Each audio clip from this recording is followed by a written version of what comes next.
Yeah, and to me, like, if that's like that, it's like, oh, that's proof that they're rigging the election. That's like a really shaky thing when they could just point to the fact that like the media for the past 4 fucking years has been entirely biased against them. Like, that's a larger sign of rigging and like all this coalescing around the DNC than like a possible bombing in Nashville that some random person thinks might be linked to this, which could be true, but we'll never fucking know. Like, right. I don't rule it out, but at the same time, it's like, you know, it's just like coloring in the details. Like, I don't need it. Like, yeah, there's more demonstrable evidence too.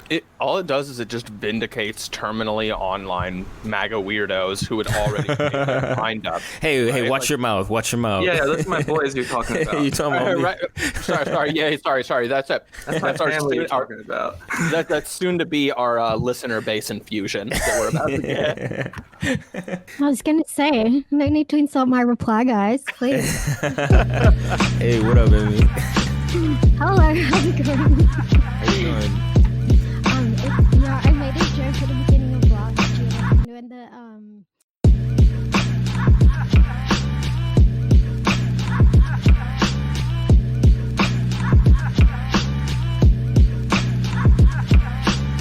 So I'm at Slavoid T. All right, this is Shit Spouter 37. This is Black.com pilled. This is the Fed Post.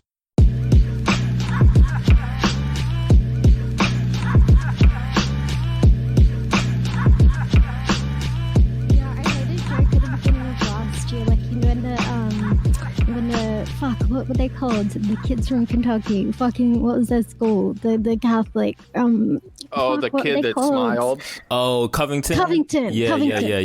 Yeah. The Covington kids. Yeah. I was like, and I was still like in like leftist vocab, but like I made this joke. I'm like, I'm gonna be MAGA chud in 6 months. Like, I just got this feeling like from that moment. I was just like, I'm not one of these. Like, I'm not one of these people. Do you get what I mean? Because like instantly, just everything about it, I'm like, you're attacking a child and you've literally seen nothing. You've seen nothing. You've seen a child smiling. Like, you people are fucking sociopaths. Like, what the hell is happening here? It just Aimee, turned out to be true.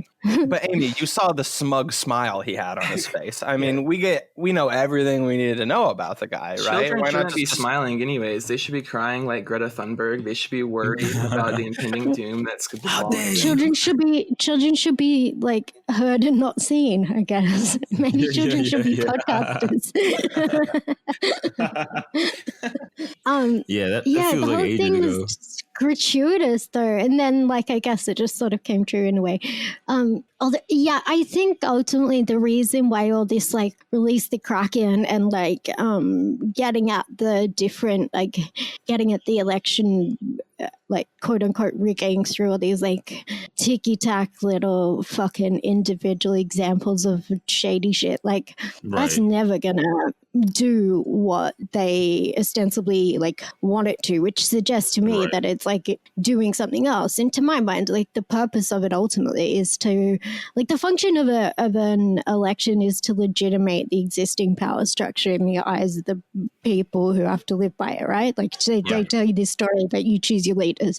So if you've got like half the country, and sure, it's probably not all 74 million people who voted for Trump, but like if you've got a considerable constituency of them, maybe even just 1/3 of them, right, feeling like the whole thing was just like gratuitously unfair, then that's a liability for you. So if you do this whole like procedural bullshit and go through the motions, I think that just helps like legitimate it helps legitimate it in a way that an ostensibly rigged election could not. Do you get what I mean? Like, it's like you have to go through that process, which is why I find it so preposterous. Like, the Democrats are such like contemptible pieces of shit that like they can't even like fathom like that being in power involves like just doing these like a token shit that makes people like feel like you're in charge in like a way that they can respect you. Do you know what I mean? Like, instead of like they are just bratty subs, like they don't even know how to like be effective doms. Do you get what I mean? Like, they don't even know that like in order to get that submission from people you have to actually like do certain things.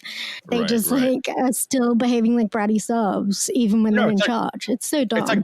It's like the kind of thing where like anybody that actually would talk about like the qualities and nature of power, like being realistic about it, they would just like fall a fact because like you can't talk about like the ugly realities of the way certain things world work. You need to be like completely caught up in this idealized like head up your ass state. And so like, yes, 100%. It's really funny how a lot of the reactionaries and even the leftists as well is like they would start screaming, like the reactionaries would be like, oh, that's so based, when I would just say like basic bitch shit about like obviously like democracy is an illusion, blah blah blah. Like of course I don't buy the fucking takeaway story, but like that democratic illusion serves a function. Like it's like the leftoids are so dumb, like they believe all of it. They just swallow it up again like thirsty little subs. Like they just you know what I mean? Like they're just so fucking dumb. Oh. No, totally. And I think that part of it is that I think that basic bitch right wingers do their part by wearing the hat of being like the challenging truth tellers. I'm gonna tell you the straight shit, and like it might be kind of edgy, but like listen, like you just gotta bear with it. And they're saying like the dumbest shit, right? And so like in 17 years, there's which ones can you which right wingers? Sorry, because that's such a like malleable. I mean like literally the hard right who are like outside, like ostensibly outside of power, or do you mean like just basic bitch Republicans or what? I mean like American apple pie, like neocon that like I grew up raised by, right? So they're basically Democrats. Yeah, pretty much. Right. And people, and so like in like 15 years from now, people will only need to say like, yeah, I just don't think that my 10-year-old needs to be castrated, and that will get like, oh my god, that's so incredibly based, right? Because it's just the reflection of what the left does, right? And it's just a reaction to that. I mean, not in the sense that we. Oh yes, yeah. I mean, the fact that like all through last year, you start seeing the center right types quoting Adolf Reed is like prime example. Right. That happened? I didn't know that happened. Really? Yeah, it happened a few times last year. So you had Rich Lowry he's a National Review editor, was quoting Reed. You had one of the best pieces on like ultimately like and I think that's also again why you get a lot of convalescence around the fucking what's it called? The anti-1619 shit. You have like the Trots and the Conservatives had a lot of overlap, because like the Conservatives are like, some of them especially are like rigid about like not just making up historical stories that are totally bullshit, and they were totally appreciative of all the work that WSWS did on 1619. So there was a lot of crossover there as well. Like, I just think it's underestimated how much this is all just fucking liberalism. It's just like how quickly or slowly you take it up. One thing I find interesting though, and I wonder if this is your experience, maybe you have like counter examples, but it seems to me, and this is just something I came up with, is like, okay, so in the 60s and stuff, when like it was like trendy for all the libs to say all the right things about race, it became like their like sort of pet issue, right? I feel like that, like, and then again, this time around, like the anti-racism shit is also their pet issue. They've pioneered that. I feel like almost because they sort of get attached to these things like as a set of ideas, right? It's this like, sort of like as an ideology, they become attached to it and then start pushing it. I feel like almost like what happens inadvertently is that like because the right, like liberal right wingers, so like conservatives, because they come to agree with it almost like in a materialist manner by like just coming to accept the changes sort of as they happen, like materially, right? So you have desegregation, you have just like people living together and shit. So I feel like they're just like, a lot of right wingers are just like not racist, but they're also not on the whole like anti-racism woke tardery, because they just came to like know people and live with people and just like it's not a big deal. Whereas like the libs, it's like they attach to it as an abstraction, as a set of ideas. So like they're actually like I don't know. It's the idea predates the behavior. Yeah, and then because anything utopian is necessarily reactionary, like that to me is sort of like how you get this kind of how they go from being like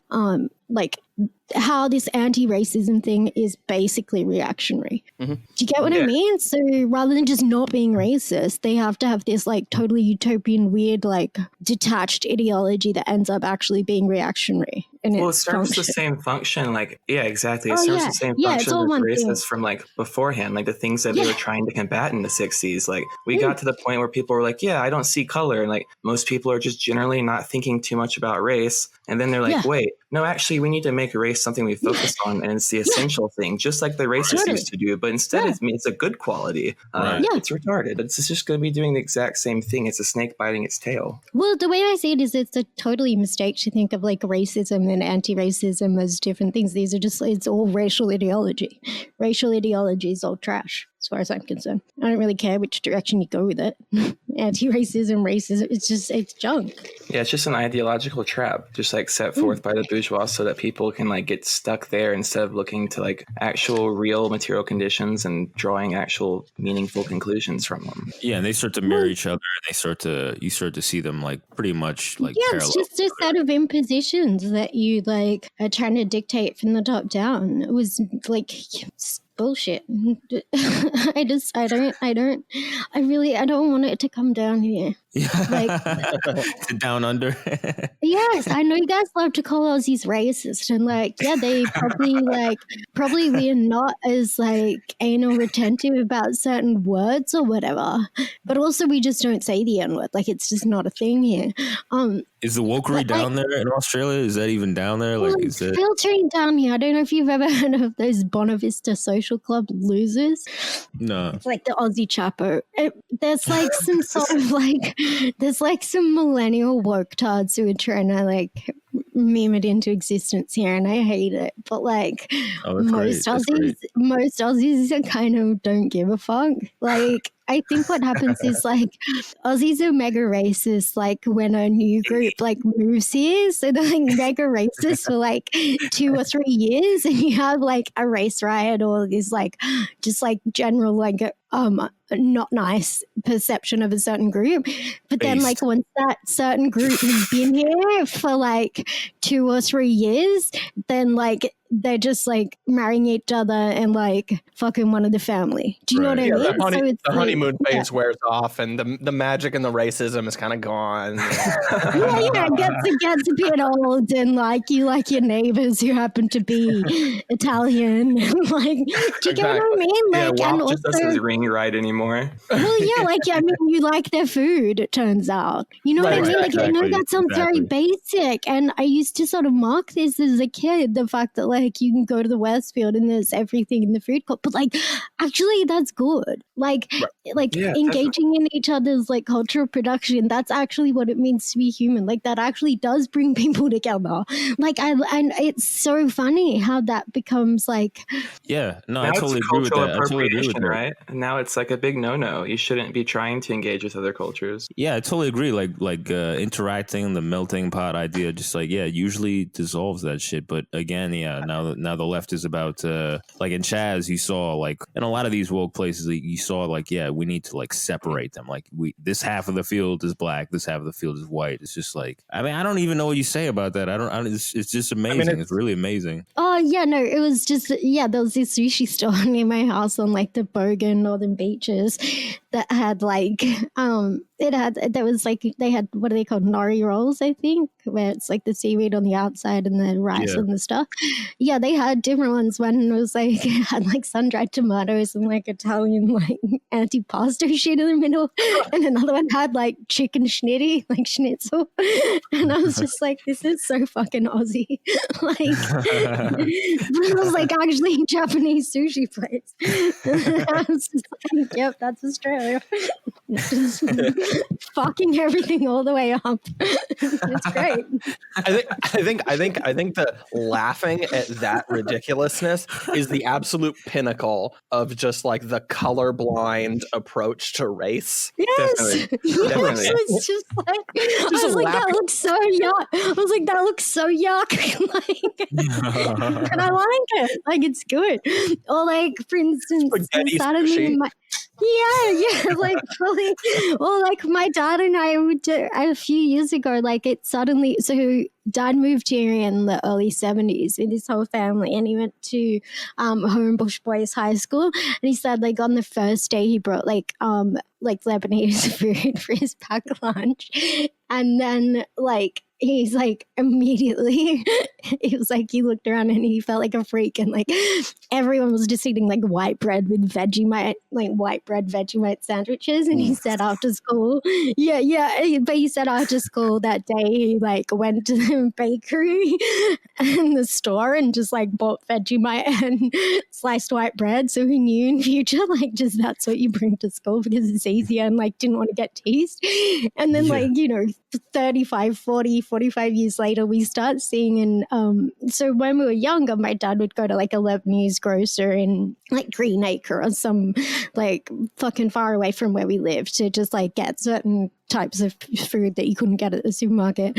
And then like when it just a couple of years ago, it starts like all this Lebanese food starts becoming trendy, and so dad and I started spotting like there's this sort of I think they call it in Lebanon, it's called manouche, which is like this, it's like a flatbread kind of similar to pizza with this like Lebanese herb shit on it that's kind of tangy, like you put it with like you put olive oil on the base and then the herb shit and then put it in the oven, whatever. Anyway, so dad would usually buy like a kilo of this like herb mix stuff at the Lebanese grocer, and it was like, I don't know, like $5 or $10. And then we started seeing all these like gourmet places selling like a sachet of it for like $15 and shit, and dad just finds like shit like that to be just like hilarious. He's like I should have just gone into the like gourmet arbitrage, because it turns out like the same kids who were mocking me 40 years ago are now like driving their BMWs to these totally pretentious delis to like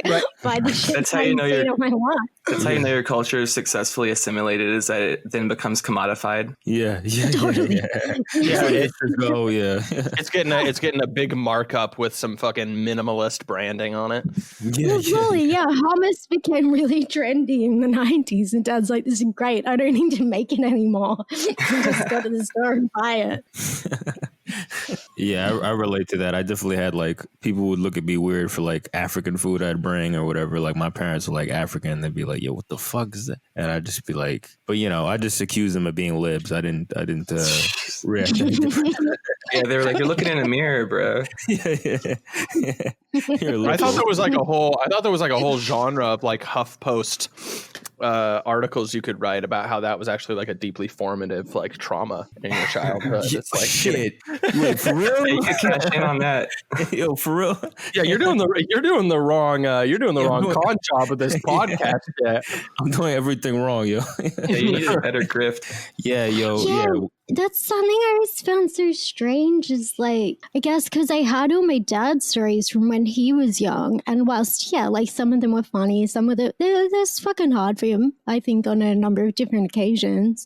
Absolutely. But like I'm sorry, but in the 90s and early 2000s when I'm growing up, like that's just not what's going on. That just wasn't the reality that we lived in anymore. You know what I mean?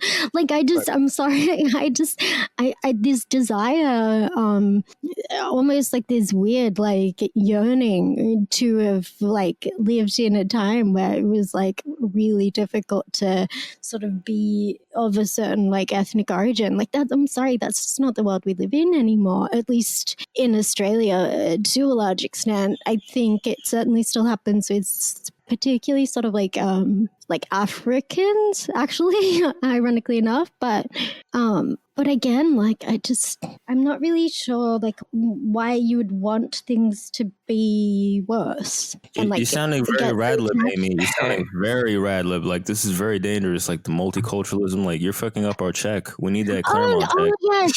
Oh yeah, no, That's see, true. that's Fuck. the problem. Yeah, the fucking the like the end of history libtard multiculturalism. It fucking did a number on me. I'm 100% like I'm brainwashed on it. It worked on me. Do you know what I mean? Like it Same, fucking yeah. worked on me. Yeah, I'm It born because of 100% it. worked. You're a product of it, Yeah, CRK. I'm literally born from it. Yeah. I'm born molded by it. Yeah. Yeah, like Interracial Bane. fully, like when I say these motherfuckers say things like, "Oh, Amy just wants the white Australia policy." I'm like, bitch, I only exist because it ended. Like the only reason I exist. Amy just wants to watch the world burn. You know, some Aussie women just want to watch the world burn. No, I just don't get it. Like, I get, obviously, there's money to be made. There's all this other shit going on, class factors. But just, like, just don't meme segregation back into reality. Right? Yeah. Like, it was not good. I do not like.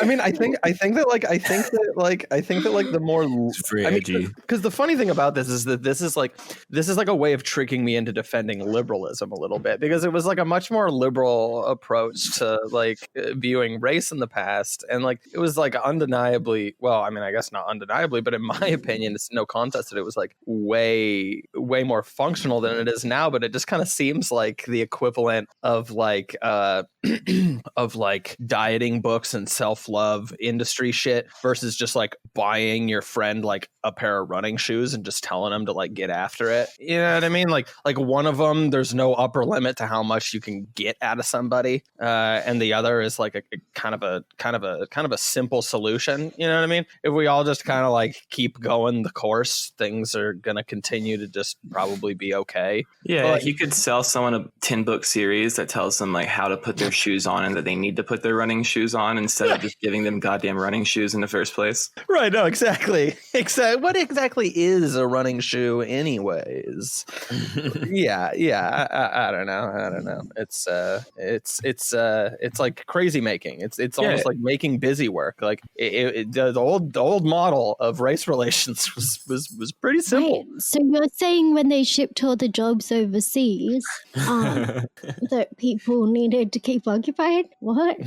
Yeah, they need to find some new boogeymen to divide the people a little bit more. No, this is the thing. Is like, I used to be like, you know, I always say this was like back in the 2000s, like, you know, you'd be a default liberal just by being sort of apathetic about things because the right was the one that was evangelical. And, you know, Larks makes this point a lot. He said he used to make this point, like, yeah, like they used to be insane about things and pushing their social views on things. And now if you're still apathetic or still, you know, just chilled out, you're viewed as reactionary, and that's the view now. Because the truth is that the opposite is what's actually reactionary. Like this race essentialism politics is actually reactionary. Yeah, they're the reactionary. Yeah, and that's the thing. It's like, you know, because I mean, like, yeah, Amy used to be. You'd say used to be relatively liberal or left leaning, like in a conventional sense, like a decade ago, right? Yeah. Well, I mean, my entire life, it's to the extent that I've ever been politically engaged with things, I was always just a lefty. That's how people sort of like regarded me. I did some like, I hate to say the word not really organizing, but I did some like campaign stuff for about a decade. Yeah, I did the work. And just generic like Labour Party like electioneering about a decade ago. And it just, once you sort of get an insight into this sort of like the backbiting and the machinations that actually influence what ends up happening politically, you sort of realize that it's just like basically a waste of time, which is not to say that like stuff's not happening, but it's just like, oh, this is silly. And like, especially because I had a couple of friends who were sort of doing similar shit in the Liberal Party, and as much as I used to mock them, ultimately it seemed like these were just two sides of the very same coin. And I think certainly if you look at Australian politics, like, you know, all the people in the sort of prime position in the Labor Party went to the same fucking private schools in Sydney and Melbourne as all the people at the top of the Liberal Party. Did I say Labor originally? Whatever. The two major parties, Labor and Libs, like they're all selected from the same pool of kind of elite private schools that I went to. You know what I mean? Like it's the same thing. Like it's just different. They're all doing the same thing.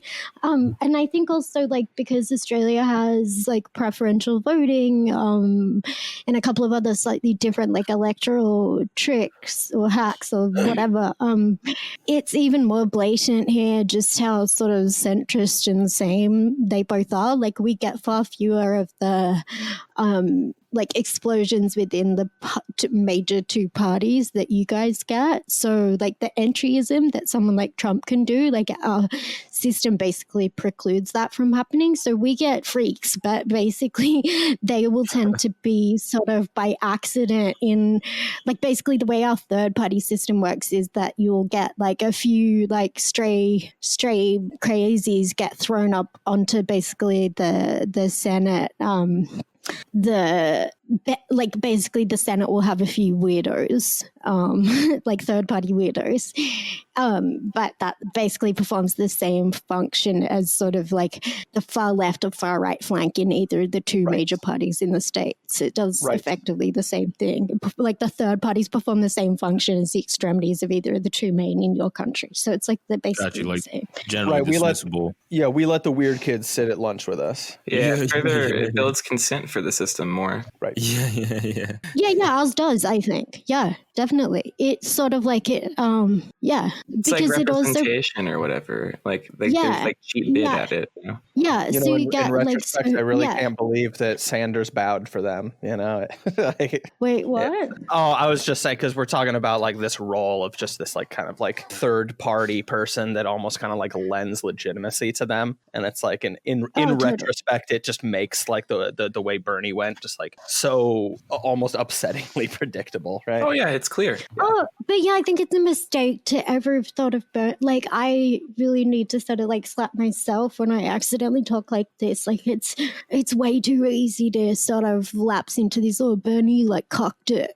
Sure he did, but Bernie's always been a cock. He's always just been like a very much like operative part of the system. If he was anything else, he wouldn't have been in a position to be able to do that. You know, and yet it took balls doing it in 2015, and it took off in a way I think he certainly didn't expect. But like, he's always been a very good boy. He's always been a team player. Yeah, COH always said that like he wouldn't even be there if he was that much of a threat. Yes, but like, yeah, he definitely went in there. He wanted Warren to run, and then he ended up running instead of her. So he didn't even. Absolutely. I mean, you could see the shock in his face when the results came in the early primaries. Like, he didn't think he would end up there. He didn't see it coming at all. So he just thought he would be moving the discourse, moving the Overton window, whatever. Yeah. So yeah, he didn't. Yeah, he was trying to keep them accountable. Like, when you think about it, that's hilarious. Like, making the he's a super Democrat, just like all the leftists. Like, he believes in the Democrats' mission more than they do, and he wants them to like live up to their branding. Yep. Instead of recognizing that the branding is bullshit. He's like, yes, I want to help them. I want to push them left. That's ultimately like his bit. Like, that was his meme. Like, they're not doing anything different than what he did. Right. Outside of Bernie, like, when did it click for you? Because for me, right, like, you know, like a year ago, I'd be like seeing your posts or whatever, and like I got your critiques, like I understood it, but I was also like, I thought you were reaching a lot of the time. Yeah, I was going too far. Yeah, exactly. Well, I didn't see the I didn't see it as like a structural thing. Like, you were making it like like the left is structurally, intrinsically a mechanism of the DNC. Right, exactly. And I didn't see that. I was like, no, that's too far. We got some people who are weak and cowardice or whatever, but it's not wholesale like that. And now, I mean, obviously this year, I mean, there's no arguing about that. That's to me, if you don't see that now, I mean, there's nothing I can say about that. Like, it's too obvious now. Well, Manicus sees it. He's been posting about it. So there you go. He sees it. Yeah, I mean, I guess so. I mean, I guess he says he sees Unfortunate. it. It's safe now to Fortunate say timing. Yeah, Yeah, yeah, so yeah. he'll see it for the next 24 months until midterms, and then. But when did you like if you like I used to be like a young Turks leftist like a decade ago, like when was it for you that you sort of like made that realization? Like when did it become apparent to you? Because I think it takes a good amount of reflection to that's a be able good to be like, question. oh, I was wrong, and like you have to admit that to yourself. So when was that for you? Yeah, so when I think the thing about I think because for me there was such a narrow window through which this could be something else. So I'd carved out this sort of like arbitrary space that was somewhat exempt from what was a critique that I otherwise totally held. So like, back in say back in like late 2018, there was a whole bunch of these sort of like internal machinations within like the left and the DSA and stuff that were starting to to my mind, I still was cleaving this difference between like the left and like sort of libs or shit libs or whatever. So I was basically still thinking that someone like Bashkar or any of those sort of people were sort of to some degree substantively different than sort of the others in like a meaningfully political way, which ultimately I think is a form of idealism, right? Sort of by deciding in my head that these people are socialists, like and sort of assuming that somehow all the critiques I was making about sort of other leftists and other liberals in that sort of like media activist realm, I was sort of like hopeful that like sort of the the very hardcore Bernie people, like the actual Marxists or the class first people or whatever, sort of that little crowd of sort of the very troublesome Philly DSA people or whatever, and just there's carving out this sort of mental niche in my brain. That even someone like Adolf Reed sort of was in that niche also of like the people who are serious about this and all that. Same, yeah. Yeah, and so like it was really just basically what the primary demonstrated to me increasingly was just the fact that it just like it collapsed that silly little bubble that I'd set up that was exempt from critique, and it suddenly it occurred to me that actually that illusion was politically functional, like that it served, that this all served the same purpose but in sort of like discrete ways. And then I think also like almost so that was sort of starting to happen throughout the primary. But even then I was still starting to sort of cleave off. Like I in my brain, I was still thinking that, say, certain people like Reed and others, like sort of more hardcore people, whatever, were like that they were doing something perhaps different than Bashkar or whatever. And then it just occurred to me, like, this is ultimately, this is just sort of all one thing, and stop thinking about individuals and start thinking like what this is doing. And I don't know, something to me about the fact that like immediately afterwards, let me get back on track. The thing that lynched it for me like 100% was just the UK election. Like I was basically already there in like July last year, because to me, like if you have a left that's literally giving any credence whatsoever to Elizabeth Warren in this race, then this thing isn't what I thought it was, because literally a month before the primary started, she's telling all and sundry, like, I'm a capitalist to my bones. And so these people for years have been saying, like, oh, it's a resurgence of socialism, blah, blah. And yet they somehow are confused about Liz Warren. Like, what's happening here? And, like, the more you look into her past, like, as just the more research I did, just the more, like, off the chain bad this bitch is. Like, she's, like, horrific, right? And so then I'm like, but why is nobody talking about this? Like, why is everyone helping her? Why are they writing all these articles? Like, they were hyping her waffling. up. They were like waffling about her. Like basically no difference between Bernie and Warren, which I mean there really isn't. Yeah. I mean, to be honest, now in I mean, retrospect. there isn't, but that's in like a Right. different sense. Yeah, a different way. This is the head fuck of it all, is that like everything has like there is actually a plausibility to everything they say, but just from different angles, right? Yep. So like actually in retrospect, like there's me making this argument of like sort of they're different in kind or whatever. But like no, they're not. Yeah, in function they're the Not same. really. No, They're for real. different. That's what I've been thinking lately. Is I've been thinking about the whole Pete, Kamala, Warren, like all those factions that were fighting with the Bernie people. And I was part of the Bernie mob. I was part of that like little like faction. I just felt like a part of it or whatever. And when all that was going on, I thought, oh, these fucking idiots, like they think they're different groups, but they're really all the same. Like, why are they in a different group? And now in retrospect, I'm like, well, you weren't different. Like I wasn't in a different group. That was all the same shit. So it's like it's funny now, like thinking back, like thinking that I was part of a different thing or that the Bernie thing was different. But really, in retrospect, to me, I don't know if you guys feel this way, but like it was all the same thing. Well, yeah, and that's the all the point. same thing. Is that like Bernie acts as this like opposition that's going to be attractive to people who would otherwise not be involved in the political like spectrum at the DNC level, and so instead now they're brought into the whole fucking thing. Like I never was involved in politics of any kind. I never like voted. I still haven't voted, but like I never voted before. And then I was like, Bernie came around 2016, and I was kind of stoked on him. I was like 18, an idealist, and then like I lost all my hope in him pretty quickly because I was like, oh, he's a social democrat, blah blah blah. But then like 2020 came around, and I was like, shit's so terrible. I actually need goddamn healthcare. Like I just need it. I'll vote for him if I have to. And so I started being a little bit more involved, and like it brought me, someone who wasn't ever going to be involved with like any type of DNC happenings, into watching the DNC debates and into donating through Act Blue to fucking Bernie and shit, like to where like it funnels people into these goddamn like chambers that wouldn't have otherwise been in there in the first place.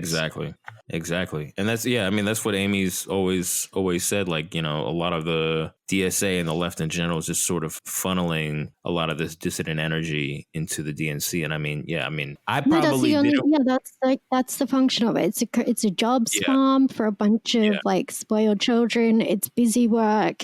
It's like it's also just like a media market ultimately. Like it's, you know, I'm not actually a fan of Chomsky, but like he's not wrong when he's sort of like historically at least when he used to say that shit about it just being like this electoral extravaganza, like that it's just entertainment. Like I think actually to a large extent it is. It's just a consumption market. And I think most of these sort of like influences, the leftist ones and even the quote unquote more serious ones, I think these are actually all just like an entertainment market that is also like therapeutic. And so what it does is it provides this sort of like emotional management for people that makes them feel like they substantively have some kind of like they're engaged politically, that they have some form of sort of control or agency in the process. But really it's just like hand holding, like emotional coddling, most like 99% of it. Yeah. And so I think also like being so not so involved in any way, shape or form, but being so cognizant of all the little like nuances throughout the primary was just like the most useful learning experience to me, because at each moment like everything that they were doing was so counter to what you would actually be doing that it became very like, to me, I sort of suddenly had to start thinking about, well, what is this actually doing? Do you know what I mean? And then it's like, and then increasingly sort of like I began to be able to make not predictions, but like anticipate sort of the way what like where the cope was going to go. And then that sort of like kept political Rain Man or something. Yeah, so it's kept sort of confirming like the assumptions that I was making along the way. So for example, like I began to realize like during the course of last year that like what was going to happen is eventually they're going to go all in on Bernie, right? They're going to start like it's going to become clear that Warren's a threat, but it's going to be too late, right? So we sit there watching her rise from 5% in January through to over 30% at one point in like October, November, right? And then they just turn when it's too late. And it fully occurs to me that this whole thing, like ultimately because it's cultural, like everything that they respond to is like a discourse about a discourse about a discourse. Like none of it is actually responding to anything material. So it's necessarily going to be after the fact, right? And so like when she got, when she got the endorsement of Working Families Party, sort of they had this big tantrum, which was just like that for me just was like absolutely perfect. Because like Bashkar and Micah wrote this piece in Jacobin that was basically like Working Families Party are writing themselves out of history, out of this movement, all this shit. And it was just like a child having a temper tantrum, like after the fact, instead of anticipating anything or doing anything preventative, you know? And so when they did that, I was like, because like for 9 months, for 9 to 10 months at this point, I've been begging them to take it seriously and like actually, you know, so it's just like ultimately this thing isn't what I thought it was. And even if it was, it never was. And like, it's just, it's doing something else, you know? Yeah. I mean, it's obvious now, but I mean, it's worth just saying like, you know, for the record, like, yeah, I do remember. I remember you were saying all that shit about Warren and people were just very hostile or just saying you were crazy. And then they end up saying the same shit a couple months later. Oh, yeah. When they start saying, that was actually one of the most perfect things that was just, it really illustrated it for me is that like after, so when it all turned for me was then after she got that endorsement, I was like, okay, yeah, it's over. And I could also measure where the temperature was very much based on the amount of abuse I was copying. So like for maybe, I just got this feeling when she got that endorsement, something shifted, right? And they sort of laid off me for a week or two. I'm not joking. And I know anecdote is not, you know, scientific evidence or whatever, but there was something, I don't know, whatever. Anyway, and then the other thing that just totally solidified it is how, at that point then they all start posting the things that like the exact same posts I'd been making in January. Like, I swear, like the Riddler Robinson digs up like the thing I had with like the recipe books and stuff. And then like Allen Iverson, blackface Allen Iverson, like literally like replicated exactly a bunch of posts I'd made in January. And I was just like, oh, I see what this is. This is just a game. Exactly. Well, if they anticipate in the first point, they'll work themselves out of a job because their whole job is just to like fucking react like crazy fucking babies and react after the fact. Exactly. Media deluge. So your role is to react to the deluge, not to see past it, not to see what's going on structurally in the long term. It's just what's the news today, what's the take for today. Right. Don't see past your fucking nose. Just stay up to date on the latest story arc. And exactly. Yeah. But I mean, and also you notice with the way, like the ways they're talking about things, like you recognize one, they're looking upwards in order to respond to the people in power as opposed to attempting to do anything politically themselves, right? Like, so to my mind, like if what you're doing is meant to be strategic, if you're meant to be confronting power, you need to be anticipating things and acting accordingly as opposed to just responding to people in power. See, that became very clear. Your Bratty Stump thing is like, they say, they complain, they won, and they say this is wrong. And then a week later, you're on their dick. It's like, yo, so what the fuck was that about? What the fuck were you talking about a week ago? They're there for that. That's what they're there for. They just want to submit to daddy, but they just want to put up a little fight. They want to put up a little fight first because they get off on it. Yeah, exactly. That's what the whole thing is. Like, honestly. And no, it really is perfect. It's a perfect description of it. It really is. Yeah, and I find this so contemptible among men. Like, it's sickening to me. These people are sick. It was like, I can't explain how, like, the number of times I've had to intellectually really dumb men makes me vomit. Yeah. Like, I hate having why Hate to am see I it. having to do Yeah. this with a man? Like, this is and we're gross. reactionaries. We're trad reactionaries, so we really hate it. Like it's hard to watch. It really is. It's sickening. They just act like little bitchy little bratty sub women. It's so gross. It's pretty sick. A lot of problems. They got lots of problems. Mental problems. Sort of a sick guy, you know. So like people like to do the whole like Trump line. They're not sending their best. Yes, they are. This is their best. Oh, oof. Yeah, this is what tests best. This is what sells. This is their best. Right. And the best is our ex-tarded. Honestly, this is the best. This is it. This is it. This is premium leftism. Yeah, I mean it's sad. There's not some other leftism. There's not this other like with the real leftism. Please stand up. No, this is their pitch. Sorry. Yeah, I mean, yeah, that's what's sad is I really thought that like I for the longest time I held on to the thought that like no, there's people who really care and like there's a battle going on between the ones who really care, the real leftists and the fake ones. I really thought that, and that's why I hung on, and then I realized no, there isn't. It's not. The ones who really care are the ones that are like volunteering on the ground that they're exploiting, and that's what I find so contemptible about all No, you're this. right. Is No, that, there are people who mean well. You have Walmart and fucking Amazon workers donating, making the majority of donations to this campaign. You have volunteers all over the country putting in, thousands of hours of work for free, and also investing emotionally in the prospect of, maybe getting healthcare. That to me, like that dissonance between the fact that they're basically like siphoning an enormous amount of they're weaponizing people's desperation to their own advantage, and that to me is the essence of like that's just the most parasitic shit imaginable. It's like the same as like I've always found, for instance, like if someone wants to be a grifter and do like a get rich quick scheme, sort of like exploiting like these, like I mean it's exploitative, it's gross, like to sort of steal from people and stuff, but I don't like, I'm not gonna get that animated about it if it's like they're selling you like that Amway shit. Like it sucks, but like whatever.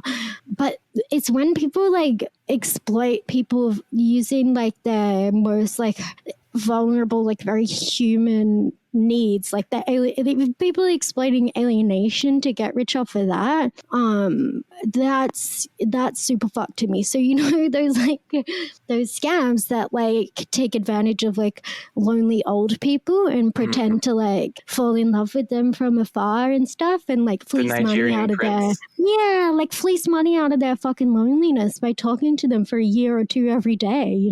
These like that type of thing. That just that I'm such a softie on the inside. That just makes me want to cry when you see that, like taking advantage of like just lonely old people to like fleece them of everything they've got. That's just so bad.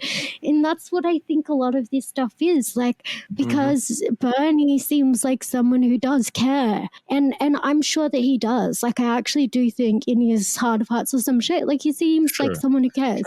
But that like it just doesn't matter. Actually that makes it worse almost, right? Like the like, okay, so most of these ghouls, like, they're so gross, like, that and so contemptible and have such hostility towards people who are not like them, that they wouldn't be effective. No one's volunteering for hours tons of hours and giving heaps of money to Kamala Harris or Pete. Right, exactly.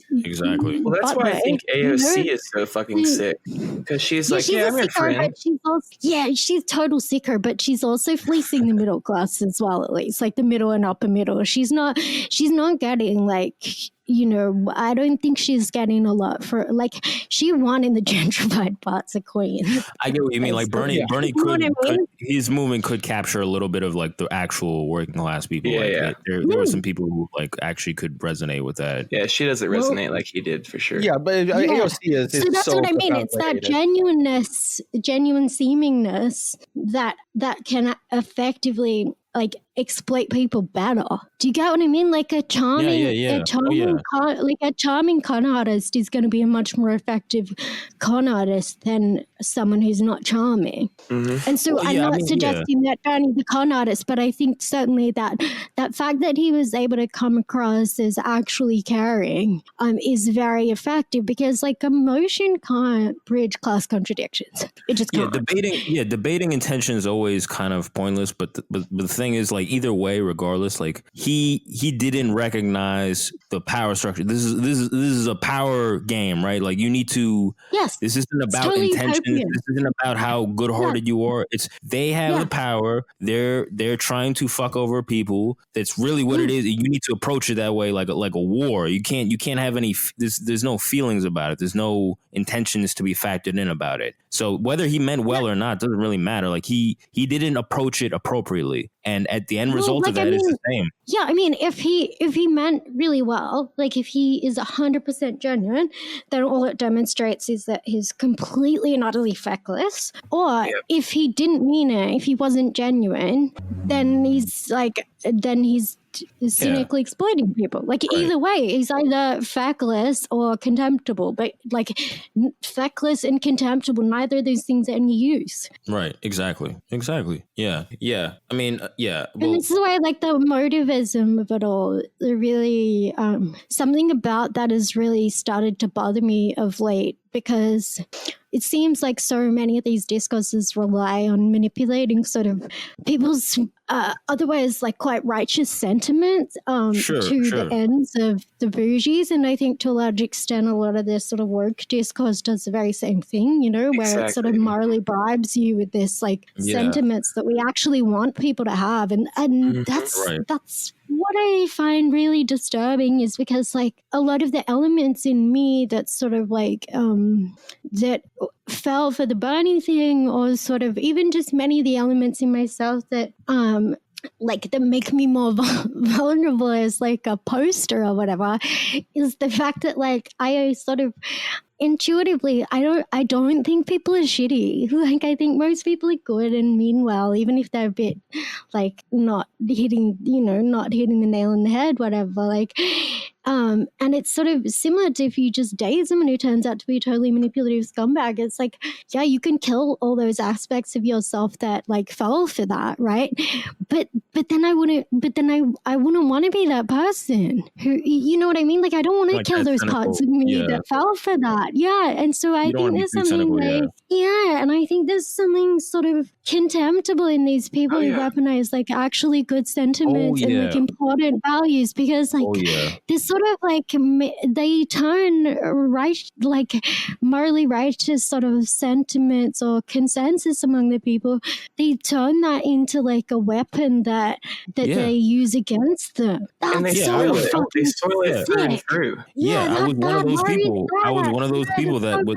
Yeah, I had those like moral convictions or whatever, and I feel like I got guided towards a bunch of bullshit by people who knew better. I feel like that's exactly what happened. It pushes people away from those moral convictions, like on a reactionary sense. Like people are like, well, fuck, like this shit's being used in this way, and it's like it soils the whole lot. I'm not even sure. I'm not sure that it pushes. I'm not sure that it pushes people away from those convictions. It certainly pushes people away from the people who are claiming to be about it but aren't it. But I don't think that's the same as pushing them away from those convictions. I don't think people are that easily sort of swayed, which is why I find it fascinating that these sort of like leftists like abuse the shit out of you and sort of try to sort of put you in this other box over there, and then that other box de facto means bad, contemptible piece of shit. It's like, no, but like you put them in that other box, that doesn't mean they actually changed in any way, shape or form necessarily. You know what I mean? Like I still believe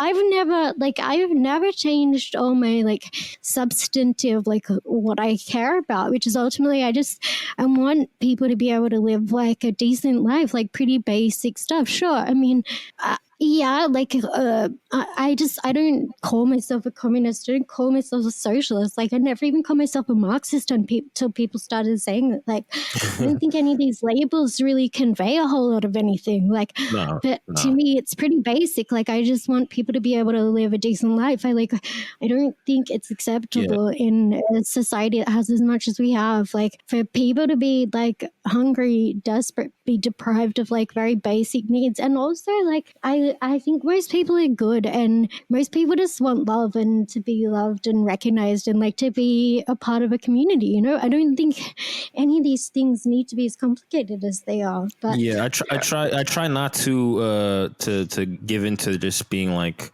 casting away everybody who's on the left, because I want to parse away between the people who are like average leftists who might be the person who I was like 2 years ago versus the people who are career leftists who you're describing were like very cynically, tactically, you know, manipulating these people like that. I want to parse that away because I don't want to just give into the easy thing of being like, oh, they're all the same, and you know, all those people with good intentions, like they're just cynical or they're part of the same machine. Like that's not true. Like I know it's not true. But I think also like it sort of misses the point, which is that I think many of these like wealthy leftoids in like media gigs, they don't wake up in the mornings like, oh, today I'm going to manipulate some cunts so I can get rich, right? Nobody's the villain in their own fucking narrative. I think that's basically like the way the ideology or human psychology or whatever you want to call it, that's the function that all these like coping mechanisms, that's the function they serve, is that they're just like papering over cognitive dissonance. They're trying to do good as well. Like they intentionally in their own mind, they think they are, because they have those same virtues as well. Like I think that like, I don't think that people like before when I was saying that it's sometimes like when like wokeism preys upon like people's like good natured virtue, it turns people away from it. I don't think that I mean it turns people away from their virtues. I think it means more so that it changes the way in which people convey those virtues or know how to like and contextualize conveying that in day to day. And so people are easily misguided into these like tribalisms. Like, exactly. Like these like reified tribes that actually neither of them is mapping onto the thing that we think is like good, which many people actually share. Right. Yeah. So someone tries to do like the opposite to combat like the dumb wokeism shit, and they end up doing like reactionary, more race, like whatever, you know, different type of politics. That's also missing the point, just on the flip side. It's also, I think it's part of the reason why like I never found myself I never found it particularly useful to lean into like stress or right as like a positive, like as like something to embrace or whatever, because this seems to me to just be like exactly the same type of like transgressive, like just being a product that that Angela's criticizing in Kill All Normies. You know, like I don't get off on like being transgressive. The fact that like all these leftoids like turned me into sort of like a villain, like I'm not a villain. I'm like I'm a big old softie, but I do think that in politics you can't afford to be. I think that's you know, like that's not. But I don't want to be I'm not transgressive. I'm not a stressor, right? Like I'm not any of these things. Like so it just seems silly to kind of. Well, that's a big reason that's a big reason I like listened to you and like was more like open eared to what you were saying like a year ago or whatever, even when I disagreed, was the disproportionate amount of reaction to what you were saying. I just thought like, all right, well, that doesn't make any sense. Like I was like, this is kind of crazy. Like, well, then it just made me listen to you more, because I was like, all right, well, why are they reacting like that? Like it didn't seem, it seemed like out of fear or something. Give themselves away a little bit. And I think that's what the whole.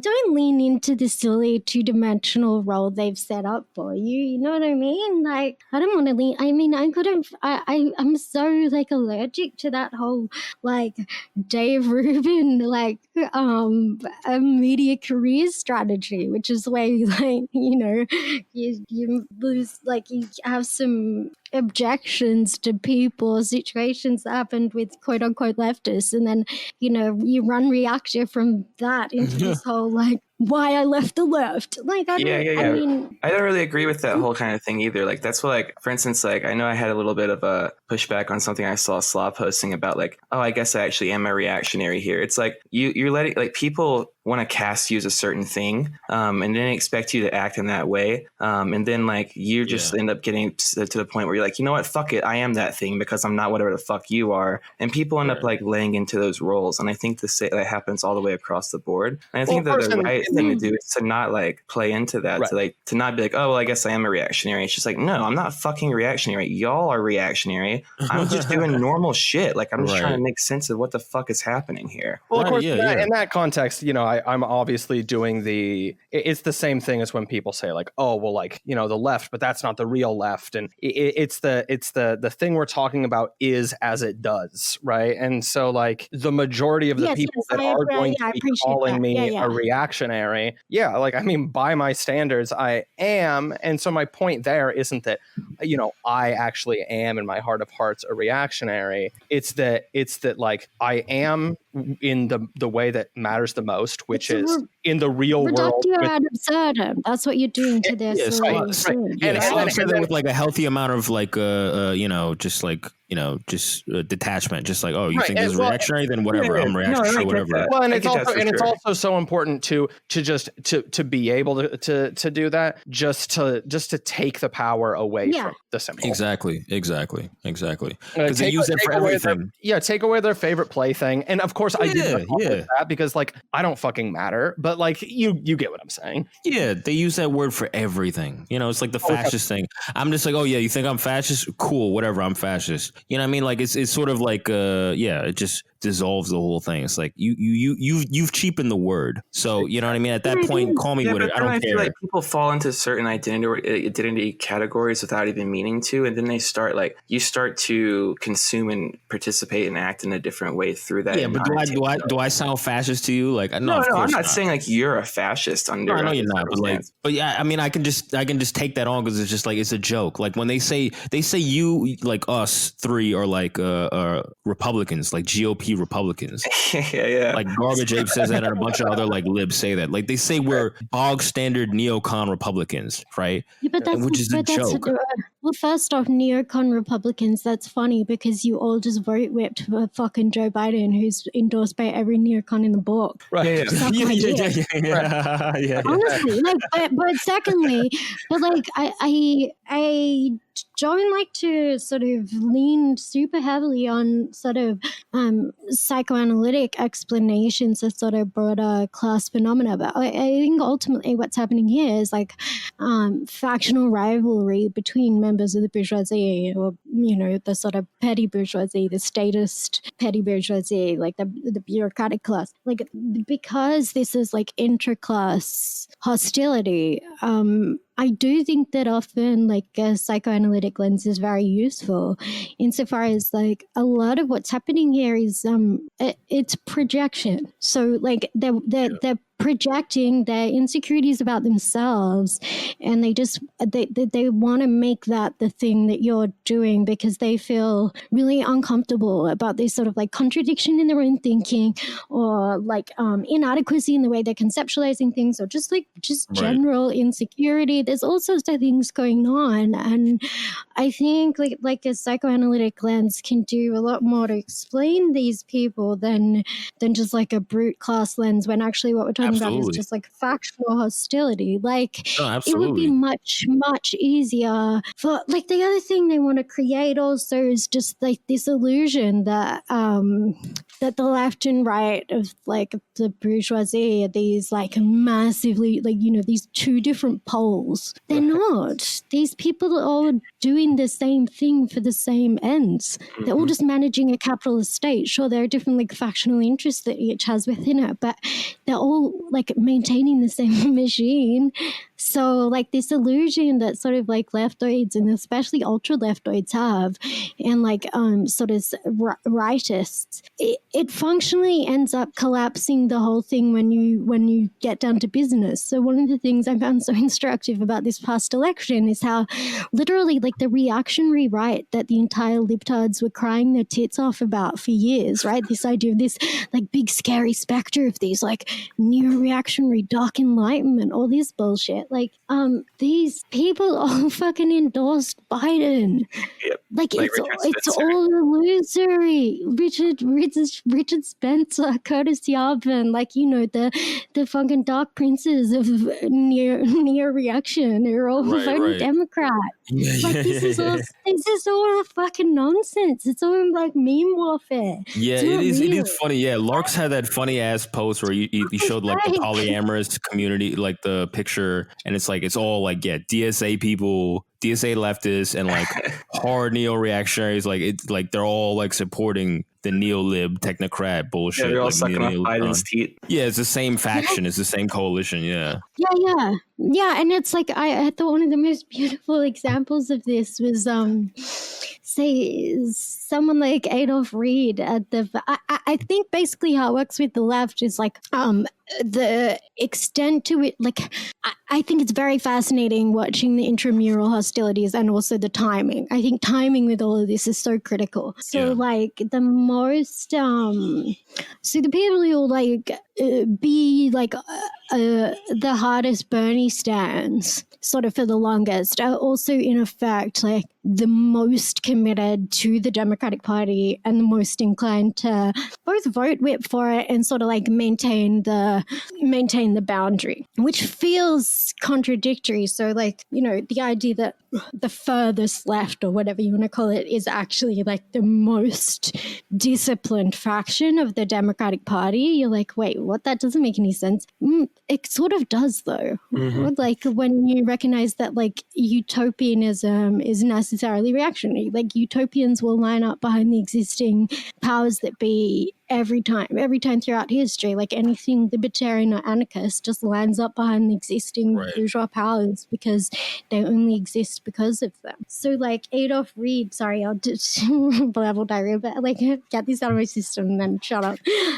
So like the fact that like someone who's like such a, Adolf Reed for the last few years was actually writing like pretty great stuff about the fact that, racial politics is a class politics, and all of this stuff is just like has nothing to do with working people, and that's sort of nice as an abstraction, and sort of like much like the utopians in the 19th century, he's able to kind of dissect the folly of the existing bourgeoisie.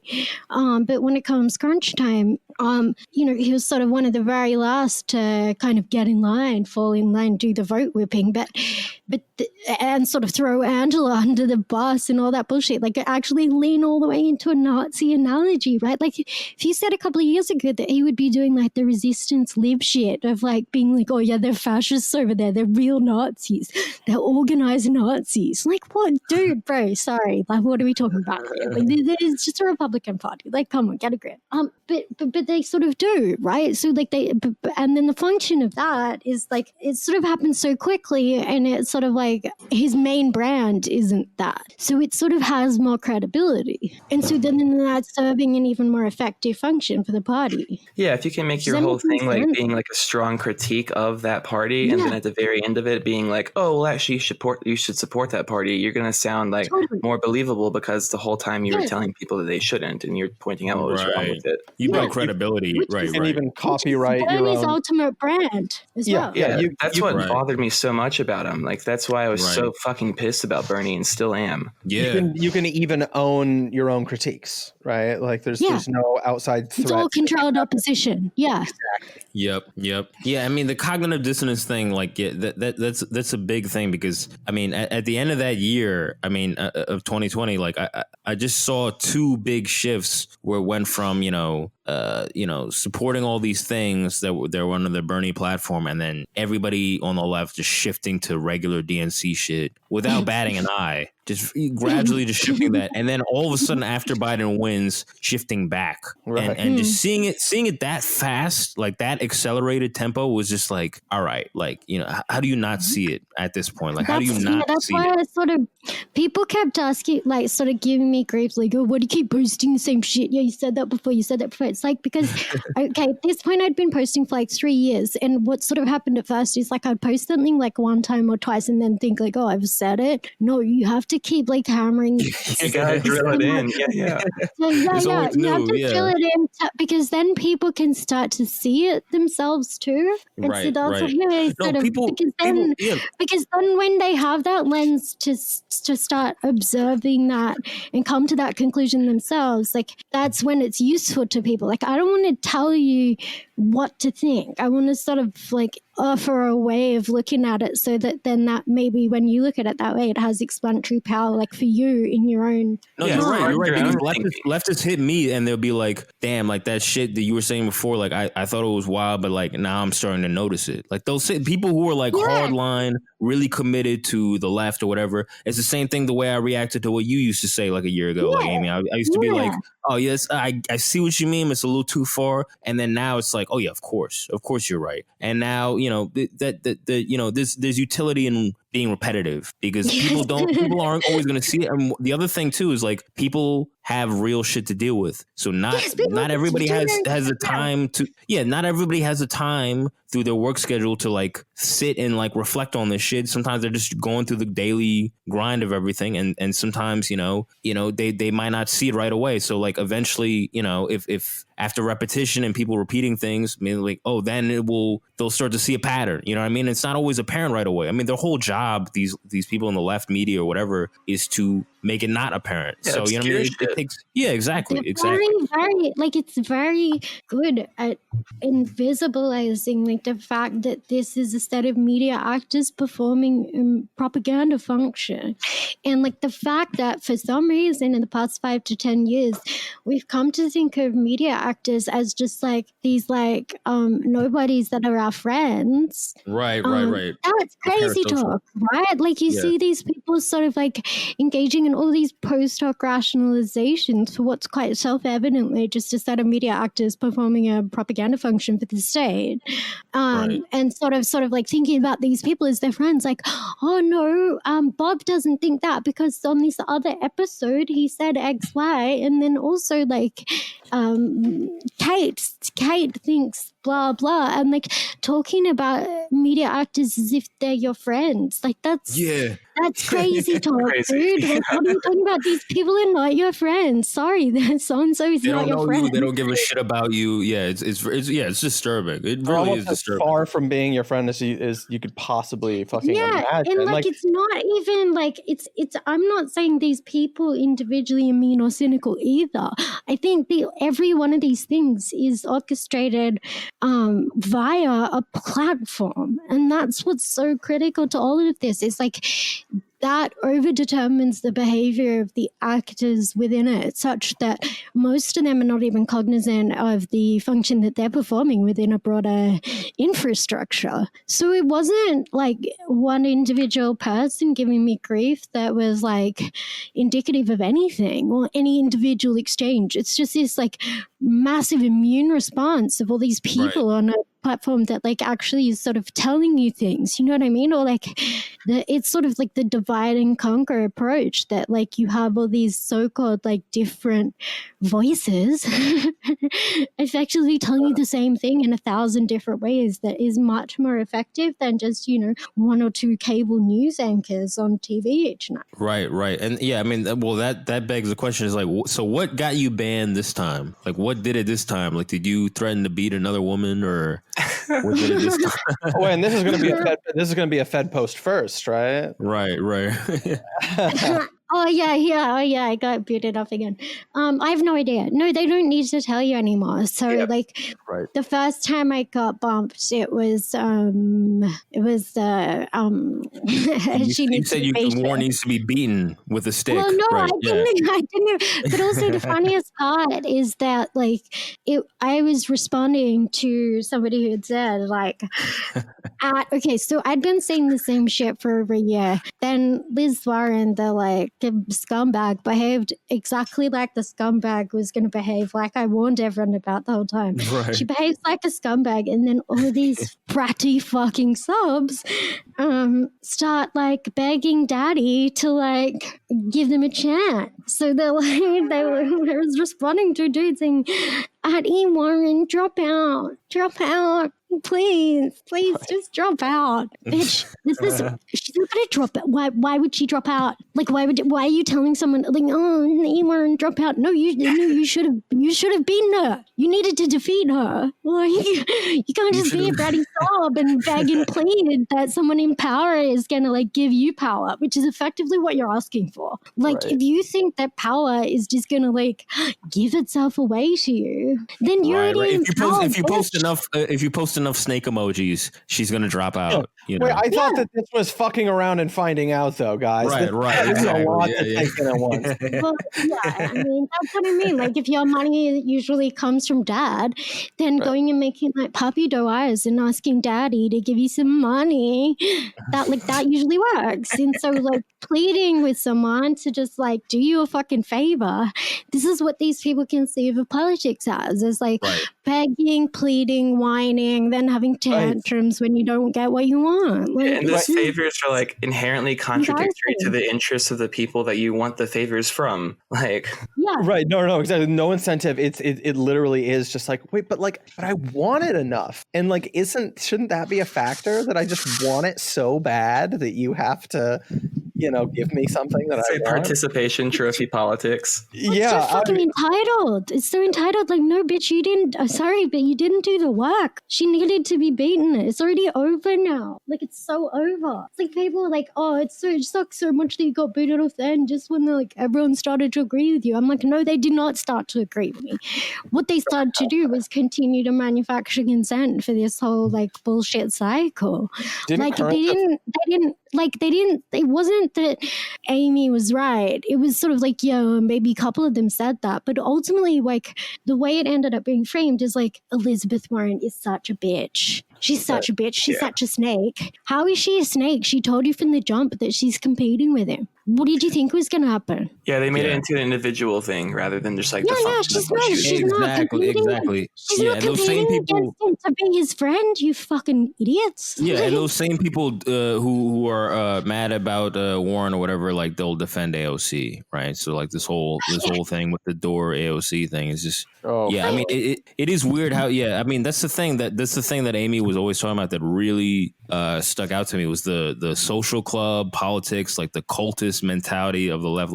It really sticks out now where it's you say anything at all that breaks orthodoxy, and we're not all we don't talk about Dore a lot, we're not big fans of Jimmy Dore, we're not like that. I don't even know the guy. Yeah, I don't even know much about what he believes or whatever. I don't really know. But the fact that he gets chewed out this hard for saying something very basic. This is all party discipline. And so to me, the extent to which any of this is useful is it's just indicating the machinations of this small faction of the ruling class. But ultimately, the left is not sure, the Dorset Jacobin and stuff are not big power players. But no individual is a big power player in this as such. It's just that each of them is sort of avatar of a set of class forces that's acting in this broader machine. And so when people start doing this, AOC doesn't have all this big major power, blah blah. I'm bitch, she has 10 million people following her. Yeah, she has the power that matters. She has the power that they want her to use. Yes, I think politics is fully mediatized now, where it doesn't matter at all what she does to her constituency whatsoever. The party then, if you're able to mediatize yourself such that you're setting news cycles, your party will make sure that you win. Even if she got redistricted out of her, even if the redistricting meant that she basically couldn't win or whatever, they just put her in another seat. That's how this works. And it's just a couple hours ago. Yeah, just a couple hours ago, fucking democracy, you fucking dummies. Like, Yeah, just a couple hours ago, her for Queens. Like, she's not a local politician of Queens. Get it together. That's why she's on the fucking TV every station every night. yeah, her and Omar just voted, and Rashida just voted for Pelosi to keep her seat. Yeah, the whole squad. Yeah, just a couple hours ago. Oh yeah. And I mean, it's expected, obviously, but it's just like, the backlash you get for being like, oh, why don't you use this moment differently? Like, whether that moment is actually useless or not, like the backlash that you receive for even bringing that up and the defense that comes to AOC is just, I mean, it says a lot in itself. I mean, it says about this whole thing that we've been talking about. It's just like they ended up repeating DNC lines from a year ago, like the whole Bernie bro lines, the whole like words are violence. I remember all the Bernie people, because I was part of that hive mind, and I remember like whenever we see that, we'd be like, be like, oh, Democrats. Exactly, yeah, being like, oh, Bernie's using words as violence against women, and that's why he's bad. And like everybody on the left was like, this is bullshit, this is stupid lib bullshit. And now that whole group does the same exact thing. There's the same exact thing, and it's like at this point, I don't know how I'm losing my patience. I don't know how you don't see it. I don't know how you don't see it. It's right there. It's right there. They're saying exactly the same shit. Tragedy of it all. These are like this. Ultimately, this is just like a re-legitimation project for the same class interest, and like ultimately, everyone will start to see it, and like everyone on the so-called left will start to see it in like whether it be in a year or 5 or 10 or whatever, and then you get this whole like capitulation story of just like she changed all this shit. She didn't. Nothing changed. Like it's sold marketing. No, she didn't sell out. She fucking told you from the jump that she was tossing up between Sanders and Hillary in 2016. She was recruited by Saikat Chakrabarti, a Silicon Valley millionaire who has, along with a bunch of other tech bros, have put an inordinate effort into actually building the infrastructure on which the so-called movement currently sort of operates, like the tech infrastructure that's facilitating a lot of this. So things like Act Blue, like that type of stuff. Like this is all like a set of class actors doing class interested things, and this whole sort of like left bratty sub-faction are just the marketing team, like the guerrilla marketing team, the grassroots marketing team. So yeah, they do some experimental shit that doesn't quite land a lot of the time. But then also like another function is just like them, like they sort of re-legitimate actually what are like establishment ideas and give them like a fresh coat of paint. So you know that fucking Pepsi ad from a couple of years ago, the reason they hated it is because it made it too obvious. It's not that they actually object. It's just like this is, you're saying the quiet part way too loud. Yeah. Well, Aimee, you just said a bunch of words. It sounds like a lot of violence because all those words sound like violent words against AOC, and like this is beyond tone. This is violence. I can't put it on record. Fuck AOC. yeah. Fuck anybody like her. Yeah.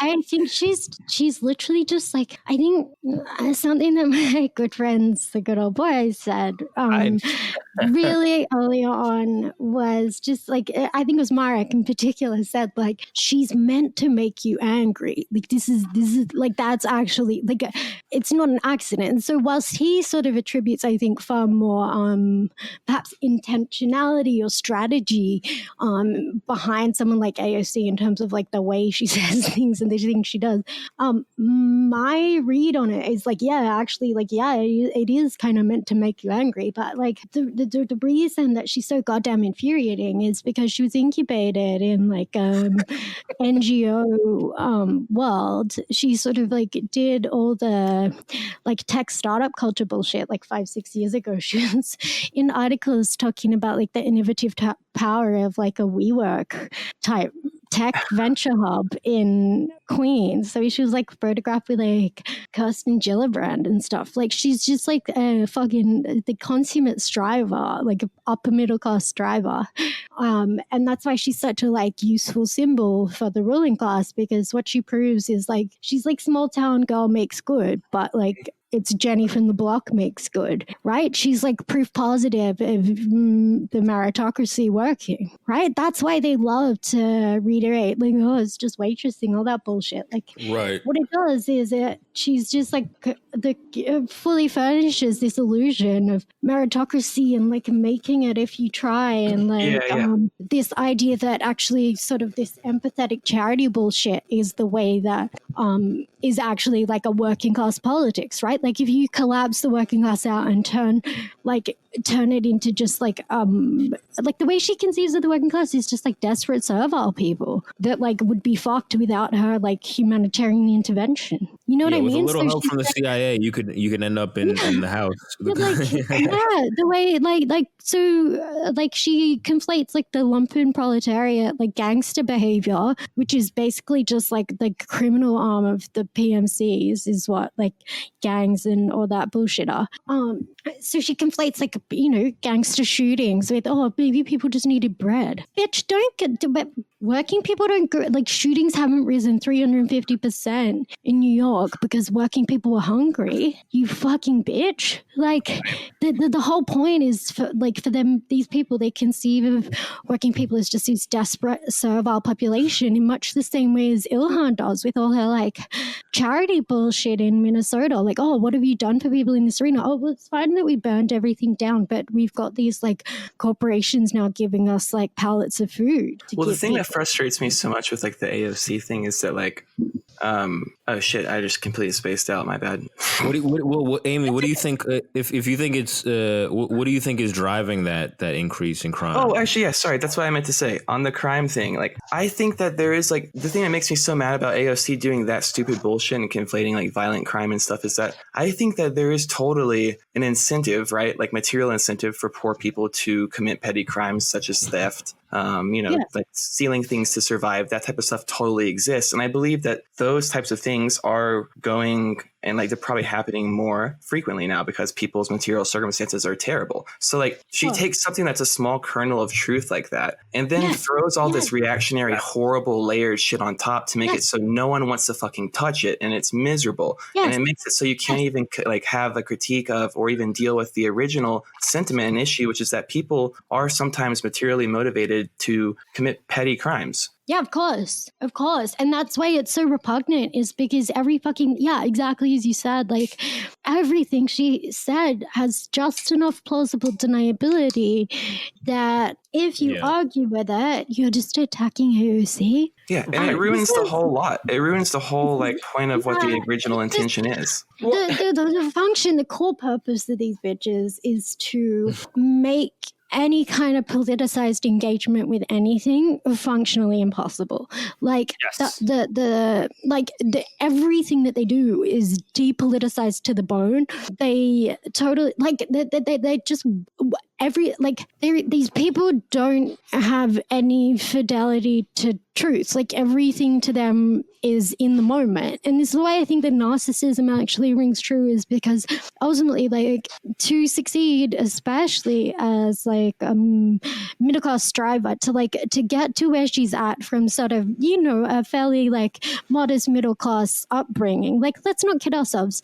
She had a very comfortable sort of middle class upbringing, but she certainly wasn't wealthy. She wasn't privileged. So she has this like sort of insecurity complex with other sort of elite aspirants, but then that drives her to be just this totally like psychotic narcissistic striver. And then this constant just like lying and manipulating people is how she's gotten to where she is. The fact that she doesn't have any regard for truth whatsoever, the fact that she's constantly protecting her ego, means that she's shameless enough to get away with it. But it also can make her quite charming, quite persuasive. And I really do think that, like, because the lies are so frequent and constant, a lot like Trump, attempting to sort of deconstruct them all, especially in this sort of like perfect picture package that gratifies every sort of like lib ethos about like, you know, the meritocracy working or the rest. It's like it just, the whole purpose is to like functionally disable any contestation. And I think it's ultimately really very reactionary for a woman to sort of conduct her politics on this like fake empathy bullshit that like solicits, she sort of solicits the like, on the one hand, the anger from people who don't share her politics, right? Like this bitch is infuriating. Like you want to wring her goddamn neck. And then that's very effective in creating like in polarizing. Like she's an agent of polarization. Like of course Fox News are going to cover all the time. She's super hot for a politician, like super hot. And she's infuriating. She says all this crazy shit, but then like the libs, they don't hear the crazy shit, or when they hear it, they have all these like ways of reinterpreting it in their own brain that eliminate the crazy. Yeah, totally. Right. And then like the other thing is that if you, like, for instance, something that Anna Katchian and I have found so consistently is like, okay, so this bitch is supposed to be like a girl boss, but if you as a woman disagree with her in any way, shape or form, even in like a strictly politicized fashion, you get all of her fucking simps and apologists just like attack you in the most like straight up, sorry, I'm going to say it, like in totally misogynist ways. Like, you bitches are just jealous of her rock. Like, you wish you had titties like hers. Like, all this shit. I'm like, first off, I'm not. But like, I'm more than happy to admit there are plenty of women about whom I'm like, yeah, she's hotter than me. Like, she dresses better than me, whatever. I'm like, AOC is a tacky hoe. I don't know if she's hotter than me. She has no ass. And no ass having tacky hoe. She's like a tacky, whiny bitch. She's so fucking annoying. And could she stop crying? Like, because what women like that do is they make it impossible for like well, actually, she's not doing it, but the context is doing it. It's like, it's impossible to be actually like a person who has like different politics than her and still be a woman if you associate woman with a set of like alternative politics as opposed to just like not making it the core of your identity. It's like if you make blackness the core of your identity, then any black person who disagrees is a bad person. You know what I mean? Right, so like, right, exactly. any woman who disagrees with her is a misogynist. You ain't black. You ain't a woman. Yeah, right. Yeah, well, they revoke your woman card. Well, and just to go back really fast to the crime thing, like, I'm sorry, but like, it's completely shameless and completely fucked up to just like rebrand all the shit that was going on when you were encouraging people shattering fucking windows, basically just like cloak that as if it's like all a matter of like single mothers stealing a loaf of bread for their starving children or something. Like that is fucking contemptible. Yeah, it's fucked up. Almost like the libs haven't really changed much since the early 90s with the New Republic covers. It's almost like it's the same thing, even though it's superficially different. It's almost like race politics is class politics. Heyo! Like, honestly, this whole abolish the police thing is just the exact like pendulum swing of the overcriminalization. Like, what do you think's going to happen if you deprive people of opportunities and then have police there? Like, the police are doing your bidding. They're not doing the bidding of some other people. They're not. I think, sorry, I'll try to narrow it down. I think, honestly, the most contemptible thing to me about all of this is the seamlessness with which she inverts every relationship of power. So, because she's very, very good at what she does, she's able to basically, like, as a person with a considerable amount of power, convey herself as the vulnerable party or the injured party when in fact she's and then this makes accountability impossible. Like, if you're always the victim, even when you are the person in power, then you can't be accountable. Like, someone else is always in charge. You can't take responsibility because you're just the victim. And so, like, when she sort of is going to, I don't know, did you guys see her at LaGuardia Airport at the very beginning of the pandemic? Okay, this is amazing to me. So about a week earlier, in early March, she was saying that people are being racist by not patroning Chinese restaurants, which is like, I remember hilarious. that. Yes, I remember de Blasio saying everyone should go to Chinese New Year parades and all Yeah, of that. support your local Chinese market, your local No, Asian market. I think I Okay, remember. but that was in this motherfucker January, saying- right? I mean, it was like That was like January or early February. That To was be like fair- right Okay, when it yeah, was still the okay, Wuhan but flu. AOC was the latest though. AOC was 10th of January. She's saying it's racist to not be patroning Asian restaurants, which is like, bitch, you want people to like, it's not racist. People are just worried about these things, so they're not eating out. That has nothing to do with racism. Right. Like, maybe people like in the way they convey it or whatever might not be racially sensitive, but like, it's pretty smart to not be eating out right now from anywhere, whether it be Asian or otherwise, like whatever. Anyway, so she says that shit, and then like literally 3 days later, she's doing this like totally viral video where AOC destroys whatever. Anyway, so she runs to LaGuardia Airport, intercepts like ICE people who are transporting, I guess, detainees or like people transporting kids from one location to another, intercepts them with a camera crew and basically starts hectoring them, asking them questions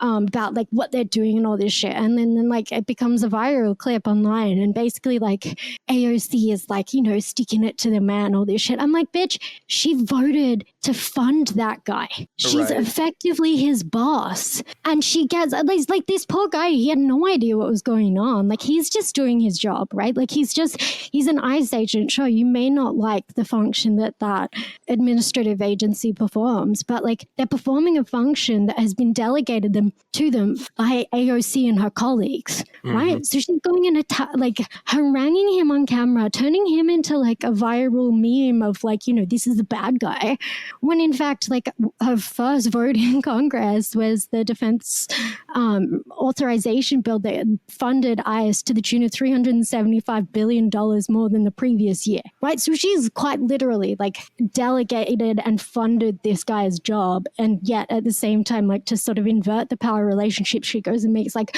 viral memes and like even cites the fact that, it's mid-pandemic. I'm like, bitch, 3 days ago you were telling people to eat out. Like this is, it's just such an effective way to like, plus all the bitch gay shit, like she just makes herself like she's just a little girl that just happened to stumble into DC, into the chambers of Congress, and it's just like she's not really a Congress person. She's not really the same power as like any other Congress person. Yeah, she's just fighting a dough. She's like a bratty sub ideal She of has a no dom. control. Yes, because like, but ultimately, like there is actually a lot of like, there's during the like bratty sub people, they sort of like say that actually like it's the submissive that has the power in that relationship.